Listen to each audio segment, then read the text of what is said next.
क्या आपने कभी सोचा है कि मंदिर में घंटी क्यों बजाई जाती है या फिर मंदिर के शिखर हमेशा ऊपर की ओर क्यों होते हैं? और सबसे बड़ा सवाल, हजारों साल पुराने मंदिर बिना सीमेंट के कैसे खड़े हैं? दोस्तों, जो आप मंदिर में सिर्फ पत्थर और मूर्तियां समझते हैं, वो दरअसल साइंस, जियोमेट्री और स्पिरिचुअलिटी का परफेक्ट कॉम्बिनेशन है। आज मैं आपको ले चलूंगा एक ऐसी जर्नी पर जहाँ हर खंबा एक कहानी है और हर दीवार एक रहस्य है। तो बने रहिए हमारे साथ, क्योंकि जो आज आप जानेंगे उसके बाद आप मंदिर को कभी सेम नजर से नहीं देख पाएंगे। इससे पहले कि हम लोग वीडियो में आगे बढ़े, हमारे चैनल आत्मसुद्रा स्टूडियो को सब्सक्राइब कर दीजिएगा। वीडियो को लाइक करके अपने फैमिली एंड फ्रेंड्स के साथ जरूर शेयर कीजिएगा। एंड आपके माइंड में जो भी क्वेश्चंस है, आप उसे कमेंट बॉक्स में जरूर ड्रॉप कीजिएगा। हम उसे सॉल्व करने की पूरी कोशिश करेंगे। नमस्कार दोस्तों, आज का टॉपिक बेहद ही इंटरेस्टिंग है, बिकॉज आज हम जानने वाले हैं मंदिर वास्तुकला के रहस्य। देखिए दोस्तों, भारत की प्राचीन मंदिर सिर्फ वर्शिप की जगह नहीं है, ये वास्तुशिल्प चमत्कार है, साइंटिफिक वंडर्स है और स्पिरिचुअल पावर हाउसेस है। जब आप किसी पुराने मंदिर में जाते हैं तो एक अलग ही अनुभव होती है ना, जैसे कि एक शांति, एक पॉजिटिव एनर्जी, एक डिवाइन फीलिंग। पर क्या ये सिर्फ एक कोइंसिडेंस है या फिर इसके पीछे कोई साइंस है? आज हम समझेंगे कि हमारे पूर्वजों ने मंदिर को इतनी सूक्ष्मता से क्यों डिजाइन किया, हर एलिमेंट का क्या पर्पस था और क्यों आधुनिक साइंटिस्ट भी इन स्ट्रक्चर्स को देखकर हैरान रह जाते हैं। तो चलिए वीडियो को स्टार्ट करते हैं। सबसे पहले और सबसे मेन टॉपिक के बारे में हम लोग बात करेंगे, वो है गर्भगृह। दोस्तों, मंदिर का सेंट्रल चैम्बर जहाँ मूर्ति स्थापित किया जाता है उसे गर्भगृह कहते हैं, और ये नाम रेंडमली इसे नहीं दिया गया है। जहाँ माँ की कोख में बच्चा सुरक्षित और पोषित होता है, वैसे ही गर्भगृह डिवाइन एनर्जी को कॉन्सेंट्रेट और प्रिजर्व करता है। कभी आपने नोटिस किया है कि गर्भगृह में कोई खिड़की नहीं होती है, लिमिटेड लाइट्स होते हैं और स्पेस काफी ज्यादा छोटा होता है? आखिर में क्यों? क्योंकि यह एक एनर्जी चैम्बर होता है, बाहर के डिस्टरबेंस को ब्लॉक करके यहाँ पर एक फोकस्ड स्पिरिचुअल एटमॉस्फेयर क्रिएट करता है। और सबसे इंटरेस्टिंग बात, ज्यादातर मंदिरों के गर्भगृह अंडरग्राउंड वाटर सोर्स के ऊपर बनाया जाता था, क्योंकि पानी एनर्जी का एक्सीलेंट कंडक्टर होता है और ये पॉजिटिव वाइब्रेशंस को एम्पलीफाई करता है। मॉडर्न साइंस में इसे जियोमैग्नेटिक फील्ड कहते हैं और हमारे पूर्वजों ने इसे हजारों साल पहले ही समझ लिया था। अब बात कर लेते हैं सेकंड पॉइंट की, मंदिर के शिखर की, वो पॉइंटेड स्ट्रक्चर जो आसमान की ओर जाता है। दोस्तों, ये डिजाइन बिल्कुल पिरामिड की तरह है, और पिरामिड के बारे में तो आप जानते होंगे, वो एनर्जी को कंसंट्रेट करता है। मंदिर का शिखर भी सेम प्रिंसिपल पर काम करता है, नीचे से चौड़ा,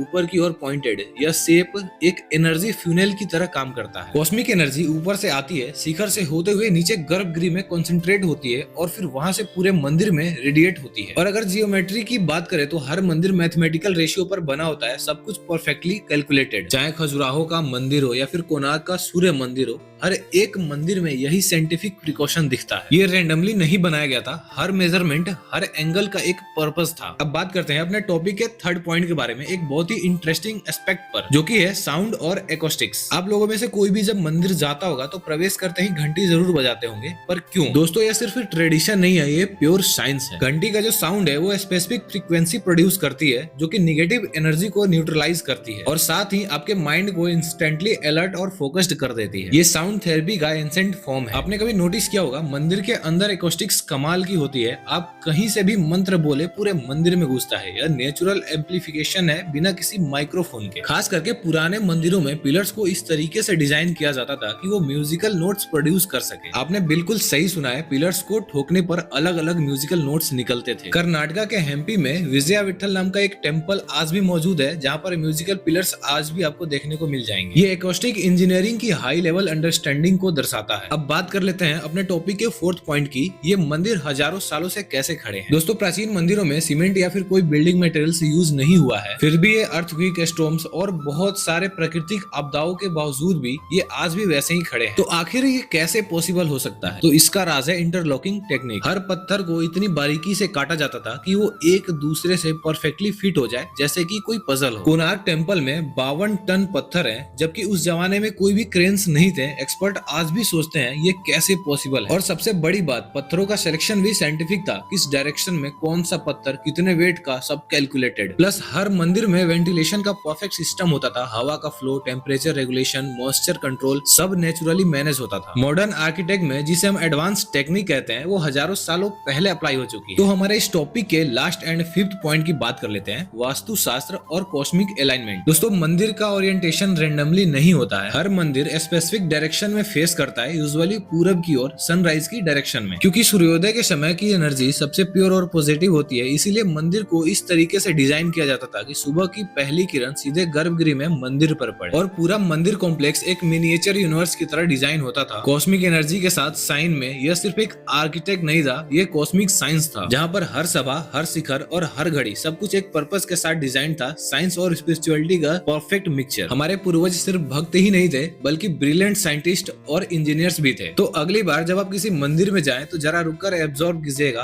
और आर्किटेक्ट को फील कीजिएगा, उस एनर्जी को महसूस कीजिएगा। तो मिलते हैं एक और इंटरेस्टिंग स्पिरिचुअल वीडियोस के साथ, तब तक के लिए राधे राधे।